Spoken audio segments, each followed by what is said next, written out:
പണം ധനികരിൽ കേന്ദ്രീകരിക്കുന്നതിന് പകരം നിർധനരിലേക്കും എത്തുന്നതിന് ഇസ്ലാം നിശ്ചയിച്ച ജൈവിക പ്രവൃത്തിയാണ് സക്കാത്ത്. കൂലി, ശമ്പളം, വ്യാപാരം എന്നിവയിലൂടെ ലഭിക്കുന്ന വരുമാനത്തിന് 2.5% സക്കാത്ത് നൽകേണ്ടത്. കൃഷി, വാടക, ഫാക്ടറി എന്നിവയിലൂടെ ലഭിക്കുന്ന വരുമാനത്തിന് 5% സക്കാത്ത്. ദരിദ്രർ, കടബാധ്യതയുള്ളവർ തുടങ്ങി 8 അവകാശികളാണ് സക്കാത്തിനുള്ളത്. വ്യക്തികൾ കച്ചവടക്കാരനാണെങ്കിൽ ആ കച്ചവടത്തിൻ്റെ കണക്ക് നോക്കുന്ന ഘട്ടത്തിലാണ് അയാൾ അതിന് സക്കാത്ത് കൊടുക്കേണ്ടത്. അല്ലെങ്കിൽ വലിയ വിളവെടുപ്പ് നടക്കുന്ന ഒരു സമയത്താണെങ്കിൽ ആ വിളവെടുപ്പ് നടക്കുന്ന സമയത്താണ് അതിൻ്റെ സക്കാത്ത് കൊടുക്കേണ്ടത്. സാധാരണ ചെയ്യുന്ന കർമ്മത്തിന് തന്നെ റമദാനിൽ ചെയ്യുമ്പോൾ ധാരാളം ഇരട്ടി പ്രതിഫലം ലഭിക്കുന്നു എന്നതുകൊണ്ടാണ് വ്യക്തികൾ റമദാനിൽ സക്കാത്ത് കൊടുക്കാനുള്ള സമയമായി പൊതുവെ തിരഞ്ഞെടുത്ത് കാണുന്നത്.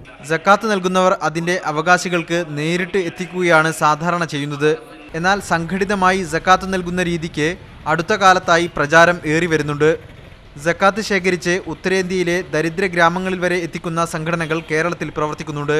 മാതൃഭൂമി ന്യൂസ്, കോഴിക്കോട്.